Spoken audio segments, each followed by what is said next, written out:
we have a podcast. Diving deep into all things Texans, both on and off the field. Here's Sean Pendergast and Pro Football Hall of Famer, the General, John McClain. Welcome to Houtopia.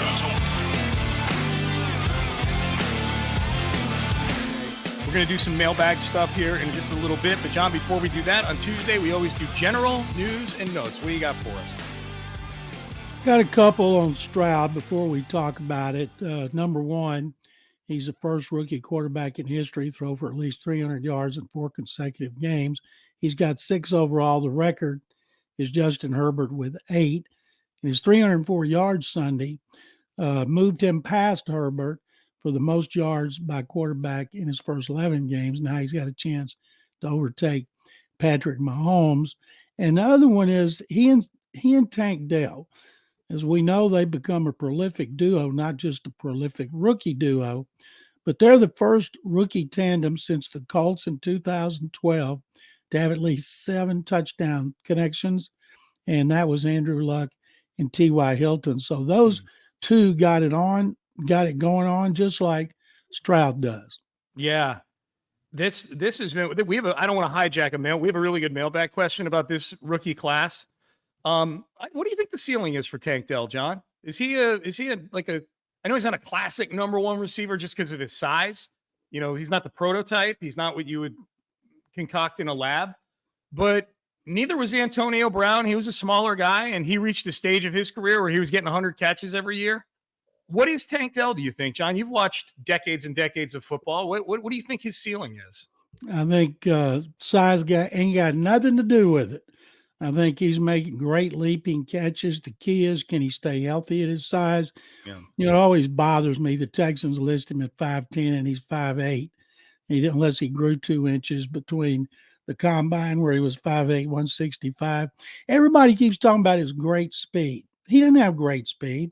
He ran a 4.49 at the combine. He has great quickness. He's smart. He can stop and start on a dime. He can make quick cuts. But his speed's not great speed. Great speed was what Will Fuller had.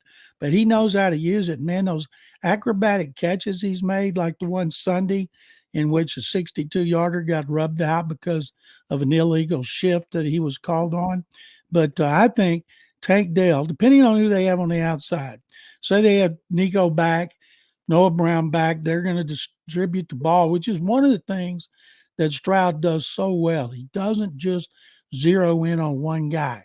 Yeah. And I think for that reason, you're not going to see Tank getting 100 catches, but you can certainly see him being one of the most dangerous weapons in the NFL because he can do so many things, line up so many places, and trying to grab him is like trying to grab a lightning bug.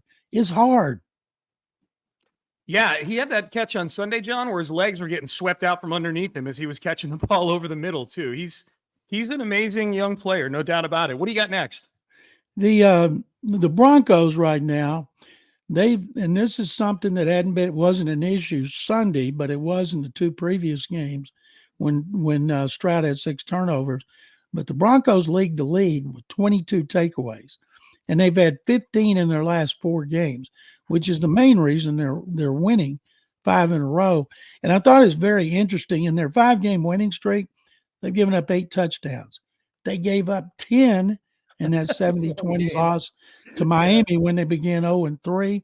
And in the first 6 games, they gave up 36.2 points a game. In the last 6, 16.5. But I think any defense the Texans goes up against, whether it's Denver, Cleveland, Indy, anybody, they're going to be able to move the ball and score points because of Stroud and because of his receivers. Even Sunday, when he was pressured on 60% of his dropbacks and had to throw a lot on the run, Sean, he threw for over 300 yards, 2 touchdowns, ran for 1, ran for a season high. Teams got to see him doing things he hadn't been doing before, and they can score on anybody, and that sets up very well for the game coming up Sunday. John, the incredible thing, he does this with no running game. He was the running game on Sunday. Like, he had six scrambles for 47, 5 scrambles, and then the touchdown looked like a designed run of some sort where they had Andrew Beck faking, jumping over the top, which if you fell for that, I don't know what to tell you. who were they playing? Jacksonville. I mean, you're falling for Andrew Beck. Well, if anybody's going to fall for Andrew Beck, it's Jacksonville. Yeah, I guess so. Yeah, right. After the kickoff return earlier this year, for sure. Yeah, those are some good Stroud numbers. What else you got, John? That's it. Those are the general news and notes. That's CJ general Stroud news and notes, 8 of them, and I'm glad they're good, because if this was last year or the year before, they would all be negative. Yeah, they would be bad. By the way, for those wondering, I mentioned CJ Stroud off the board for Offensive Rookie of the Year. The Texans are 12th on the Super Bowl odds board right now, John. They are 12th at 66-1. They are 7-1 to win the AFC South. So that game Sunday was very damaging to their chances of winning the division. They're 2 back of the Jags. Jags are 8-3. Texans are 6-5. But the Jaguars tiebreaker, they line up to do much better in the tiebreakers than the Texans do. They're 1-1 against each other, but the Jags have already played 5 of their 6 divisional games. They're 4-1 in the division. The Texans are 1-2. So the best they can do is have the same record in the division, which would then make the tiebreaker common opponents. And I think the Jags are kind of cleaning up there too, because 2 of their 3 losses are to Kansas City and San Francisco, who the Texans do not play. So their other losses to the Texans. So they're undefeated basically against common opponents that the 2 teams have. So they kiss that division title goodbye. Yeah. I think you're 2 back, but you have to pick up 3 games to win the division. It's not happening. Even with this easy schedule the Texans have, the Jags play a lot of these same teams. And you know what's really screwing the Texans now, John, before we get to the mailbag here?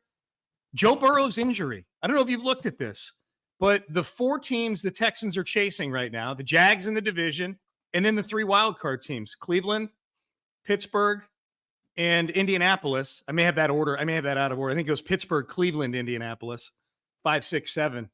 All 4 of those teams play Cincinnati with Jake Browning at quarterback. The Texans talk about Joe Burrow. Man. Yeah, so that's the way it works in the NFL. Sometimes you get some good injury luck, sometimes you get some bad injury luck. But I believe this, that if the Texans don't make the playoffs, instead of going on the road. Now, on the road, they've proved they can play on the road. But if they go on the road and lose, I don't think fans are going to be any more fired up about a team that loses on a wild card or a team that wins 9 or 10 and loses on the tiebreaker. They're going to be so pumped about next season. Oh, yeah. People they'll be chomping at the bit for next season to get here for sure. I was looking at another number, John, because I get people asking me this, like, all right, well, how many games do they need to win to get, do you think? Like, what's the record need to be? Mike Sando had this in The Athletic. Since they went to 7 teams in each conference, every team that's won 11 games has made the postseason. So if you get to 11-6, recent history tells us you're going to make the postseason. I think out of 8 teams that have finished 10-7, 1 missed the postseason. So 88% at 10-7 have made the postseason. And then it starts to get murkier at 9-8. And then 9-8, you start to get some division winners in there that won bad divisions. That's obviously not going to be the case with the AFC South. Jacksonville's probably going to finish with, I would imagine, at least 11 or 12 wins. But if you get to double-digit wins, you're in all likelihood, you're in. So that's what I would tell Houtopia podcast listeners. You know, what's kind of scary is 2 games we thought they were going to be extra tough. Cleveland with Deshaun Watson, Jets with Aaron Rodgers. They're still going to be tough because both defenses are great and both defensive lines are great. And the Texans' offensive line was terrible against the Jaguars. And the Jaguars have one great defensive lineman, Josh Allen, and yet they still worked them over. And I'm still convinced that DeMeco Ryans did not want to trust the protection on 4th and 12 with 30 seconds left. And that's why he went for the field goal, because the offensive line had been getting abused by Trayvon Walker and Josh Allen. And they better play better against the Broncos, who have a good defensive front. But then they got the Jets, and the Jets have a great defensive front. Yep, good point. All right, thanks for watching. If you enjoyed this video, please don't forget to give it a thumbs up and subscribe to our channel for more content like this.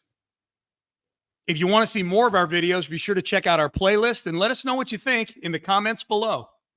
Also, don't forget to follow us on social media to stay up to date on our latest updates. Links are in the description. Thanks again for watching, and we'll see you in the next video.